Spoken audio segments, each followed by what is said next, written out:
Sarah Bonnet, bonjour. Bonjour. Alors Madame Sarah Bonnet, vous êtes chercheuse, faites de la recherche scientifique. Est-ce que vous pourriez nous préciser dans quel domaine ?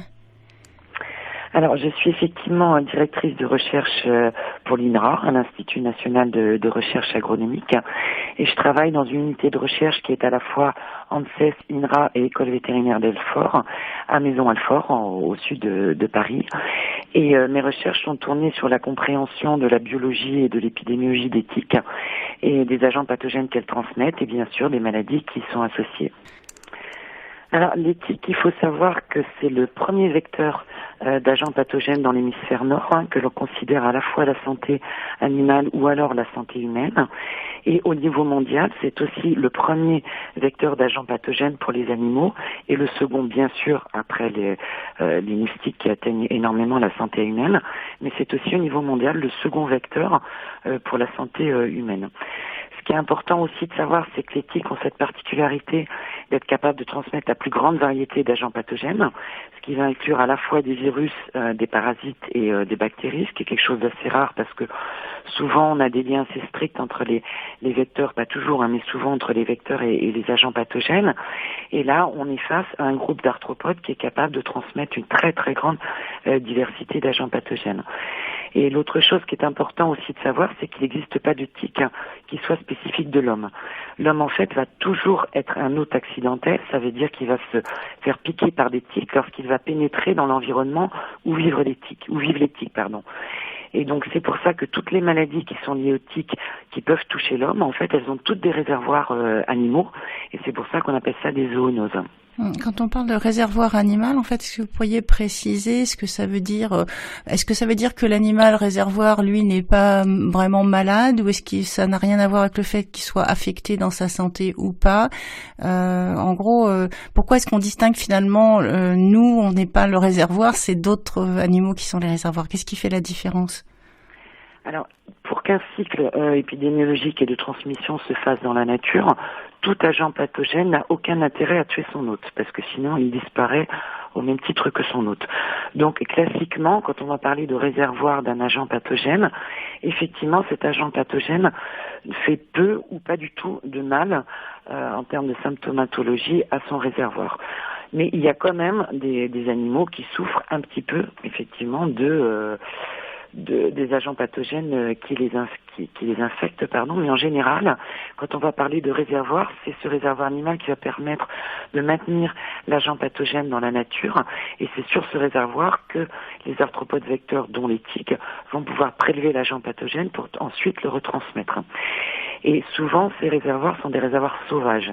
Et nous, on va avoir des pathologies en santé animale quand on va parler d'animaux domestiques, qui en fait ne sont pas vraiment les réservoirs des agents pathogènes. Après, c'est une distinction qui est un petit peu subtile, et comme je vous le disais, on va pouvoir appeler certains animaux des réservoirs dans certains cas où il n'y aura aucune pathologie, ou dans d'autres cas, on aura quand même des pathologies. Mais classiquement, les agents pathogènes n'ont aucun intérêt à tuer leur hôte, sinon leur cycle à eux aussi est terminé. Tout à fait, mais bon, il n'y en a pas beaucoup non plus, je pense, dans les pathogènes qui sont transmis par les tiques. Il n'y en a pas énormément qui présentent un danger vital, en fait, en tout cas pas à court terme pour l'homme. Un danger vital pour l'homme, mais il y a le cas certaines babésias, quand la personne en question est immunodéprimée. Là, on a des pathologies extrêmement graves. Le virus de l'encéphalite attique a aussi, pour certaines de ces souches, un certain taux de mortalité qui n'est pas négligeable. Et on a d'autres virus qui sont des virus hémorragiques, comme le virus de la fièvre de Crimée-Congo, qui peut atteindre jusqu'à 40% de mortalité chez l'homme. On a des agents pathogènes qui peuvent faire beaucoup de mal à l'homme. Mais la majorité, effectivement, ne sont pas des agents pathogènes qui tuent, qui génèrent des maladies parfois extrêmement graves comme la borréliose de Lyme, mais qui ne tuent pas. Donc les tiques peuvent transmettre des maladies, et actuellement on entend dire que les populations de tiques augmentent, on entend dire qu'il y a de plus en plus de tiques. Alors est-ce que c'est avéré, est-ce que c'est quelque chose vraiment qui a été montré par des études, qu'il y a vraiment une augmentation des populations de tiques ? Alors ça, il est extrêmement difficile de savoir donc avec certitude si les populations de tiques sont globalement en augmentation. En revanche, ce qui est sûr, c'est qu'on observe des changements notables, et notamment chez nous en Europe vis-à-vis d'une tique qui est Ixodes ricinus, qui est la plus importante parce que c'est celle qui nous embête le plus.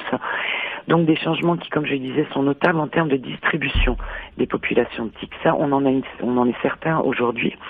L'aire de répartition des tiques évolue. Et concernant Ixodes ricinus que j'évoquais donc à l'instant, on a observé que cette tique avait tendance à remonter vers l'Europe du Nord. Et elle a aussi tendance à remonter à des attitudes beaucoup plus élevées que ce que l'on trouvait autrefois. Ce que l'on sait aussi, c'est que dans certaines régions du monde, on observe aussi l'arrivée de nouvelles espèces de tiques dans de nouvelles régions qu'on ne connaissait pas avant.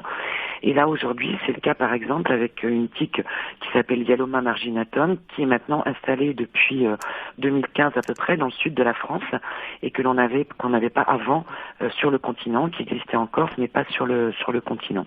Alors, puisqu'on a quand même ces tiques qui sont assez abondantes autour de nous, est-ce qu'il y a des moyens pour lutter contre les populations de tiques, disons de réduire un peu la quantité de tiques dans notre environnement, que ça soit dans les exploitations agricoles ou bien dans les forêts ou bien dans les jardins? Est-ce qu'il y a des moyens d'agir là-dessus?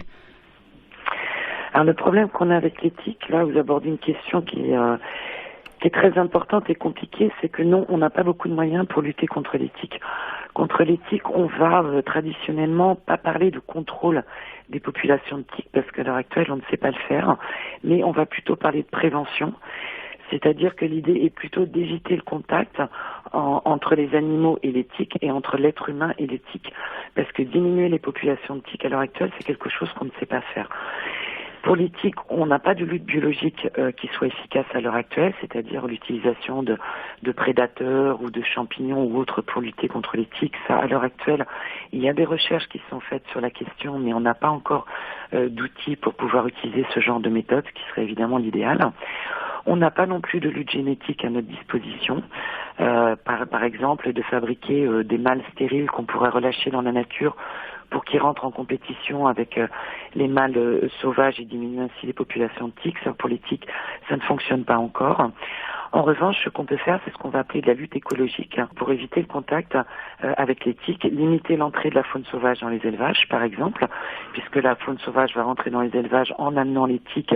Les tiques vont pouvoir se lâcher à proximité des animaux domestiques et ensuite les piquer.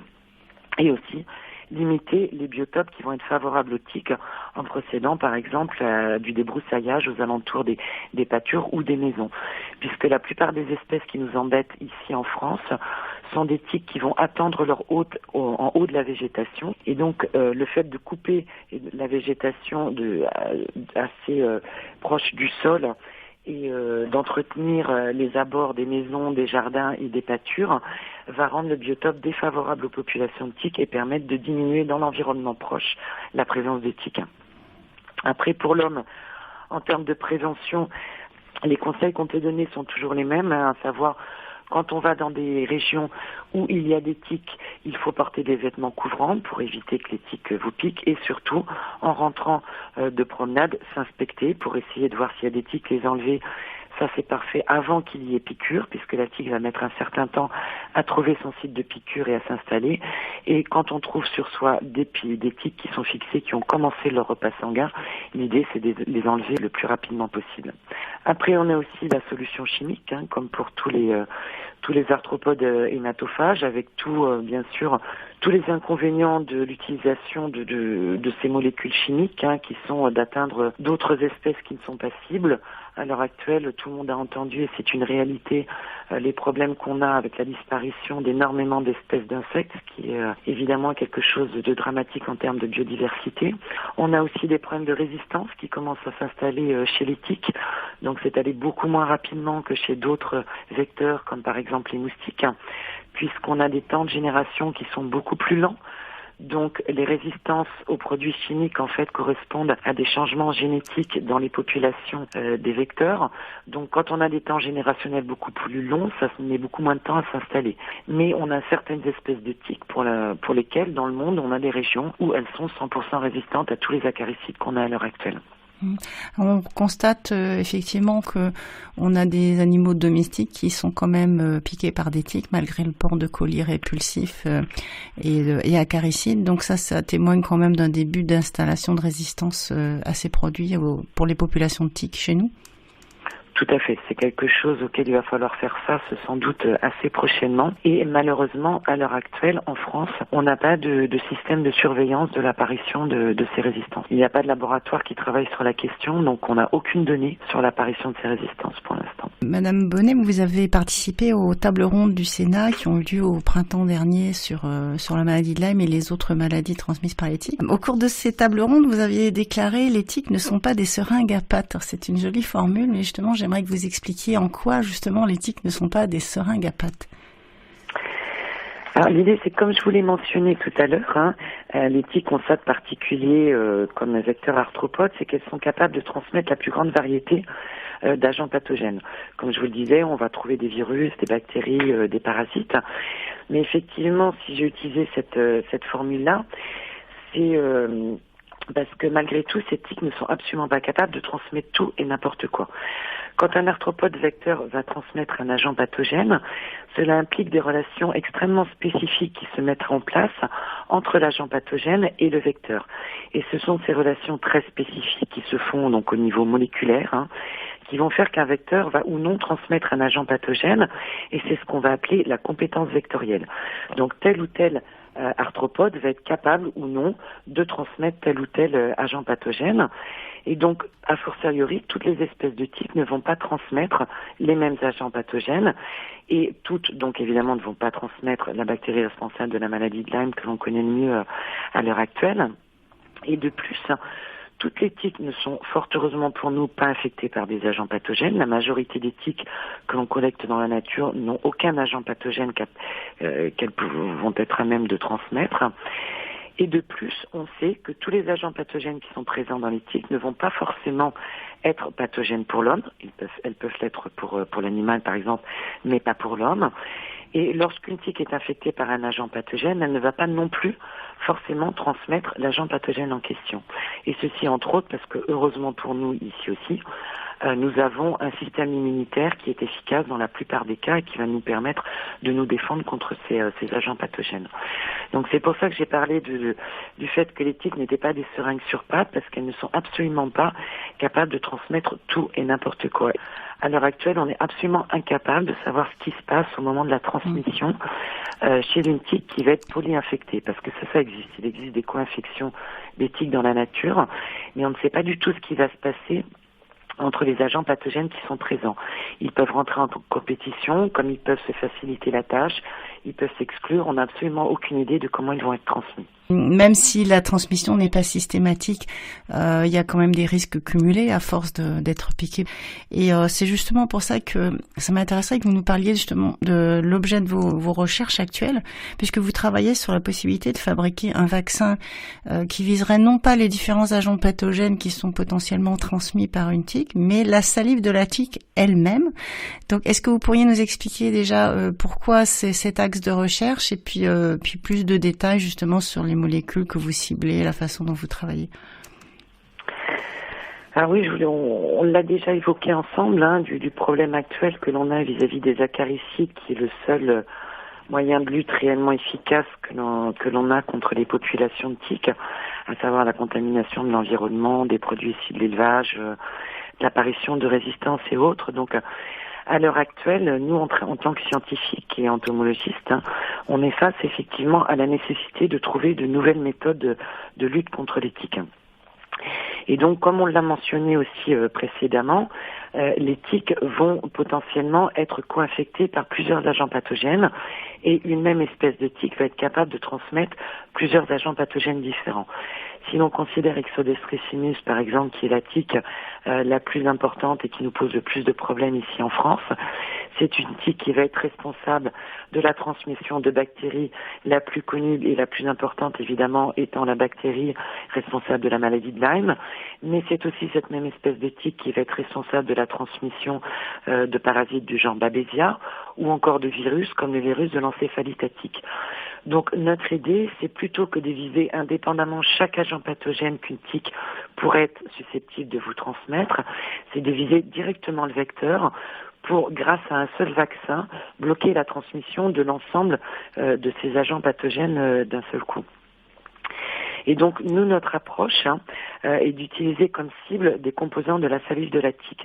Parce qu'il faut savoir que quand la tique va prendre un repas sanguin, ce qui est absolument indispensable pour continuer son développement et pondre des œufs en ce qui concerne la femelle, cette tique a absolument besoin d'injecter alternativement avec la prise de repas sanguin de la salive. Sans cette salive, la tique va être incapable de prendre un repas sanguin.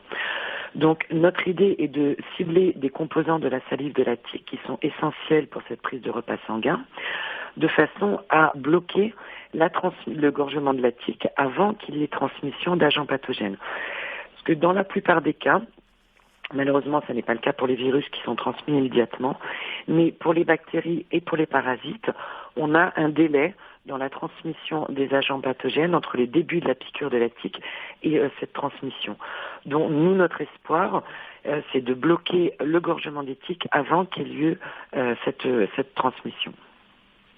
Je pense que ça fera pas plaisir aux gens de savoir que la tique, en plus de nous prendre du sang, nous injecte de la salive pendant plusieurs jours. Justement, cette salive est extrêmement riche en différentes molécules qui ont des fonctions différentes et qui sont d'ailleurs assez étudiées, je pense, dans les différents laboratoires dans le monde. Tout à fait.